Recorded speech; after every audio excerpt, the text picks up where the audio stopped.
Hello chers parents héroïques. Aujourd'hui on va aussi parler de la diversification, mais de la diversification qui se passe mal parce qu'avec les bébés aux besoins intenses, eh ben oui, il y a plus de chances, entre guillemets, ou plus de malchance pour que ça se passe mal.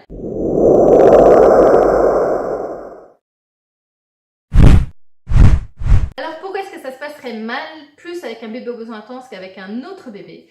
Tout simplement parce que les bébés, comme je vous l'ai déjà expliqué, les bébés aux besoins intenses ont une sensorialité qui est décuplée, c'est-à-dire qu'ils ressentent les choses beaucoup plus fortement que les autres bébés. C'est un peu comme s'ils vivaient en réalité augmentée H24, donc ils entendent tout plus fort, ils ressentent tout physiquement sur la peau de façon plus intense, ils goûtent plus fort, les odeurs aussi les impactent, voilà. Donc c'est toute cette stimulation en fait qui va plonger votre bébé dans une forme d'agitation et qui va donc se manifester par cette intensité. Alors, pourquoi est-ce que ça peut poser problème avec la nourriture et au moment de la diversification?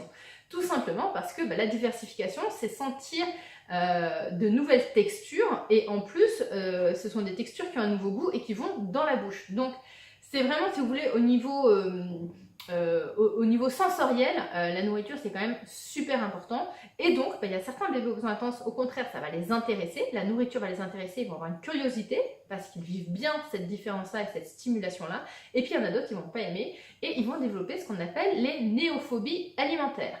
La néophobie alimentaire, ça veut dire que les enfants sont phobiques des nouvelles textures, des nouveaux goûts et des nouvelles sensations qu'ils ont en bouche avec la nourriture. Si votre bébé aux besoins intenses a des petits soucis comme ça avec la nourriture, alors déjà selon son âge, je veux dire on n'est pas pressé non plus pour la diversification, hein. Si à 6 mois, 7 mois, 8 mois il n'est pas diversifié, c'est pas dramatique non plus. C'est peut-être mieux selon vos convictions qu'il soit diversifié avant. Maintenant, tant que votre bébé n'a pas de cassure dans sa courbe de croissance ni dans sa courbe de poids, c'est que ça se passe bien.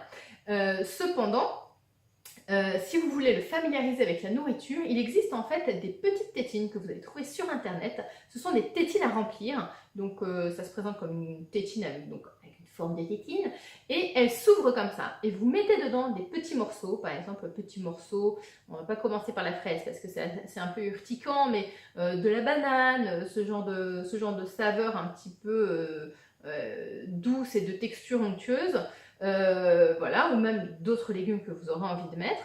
Donc vous fermez et ensuite le bébé va prendre cette tétine. Alors l'avantage de ce type de système, c'est que ça va diminuer en fait la sensorialité de l'aliment.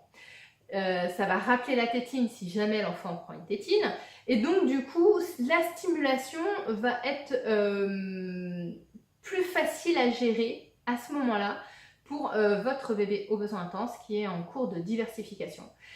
Il y a un autre système aussi qui peut être intéressant, c'est, comme j'en ai déjà parlé, c'est la diversification menée par l'enfant, c'est-à-dire que l'enfant, il va lui-même chercher en fait les aliments et que comme il aura été cherché avec ses propres mains, qu'il aura fait ses propres choix visuels, notamment si vous proposez 3 aliments de couleurs différentes, donc visuellement il va choisir quelque chose, dans sa main il va refaire ce choix, il va ressentir de lui-même et ensuite il va le mettre dans sa bouche. Donc ça aussi, ça peut être un facteur favorisant par rapport à ce qu'on appelle donc, ces fameux troubles de néophobie et plus largement ce qu'on appelle les troubles de l'oralité. Donc ils peuvent se rencontrer chez les bébés intenses à cause de cette hypersensorialité, à cause de ils ressentent tout tellement fort que ça peut les gêner dans leur diversification. Là aussi, n'hésitez pas si vous avez des questions, n'hésitez pas à me les envoyer par mail ou dans les commentaires et je tâcherai d'y répondre. En tout cas, ne vous mettez pas de pression sur votre bébé non plus et essayez ces différentes solutions. Excellente journée à vous!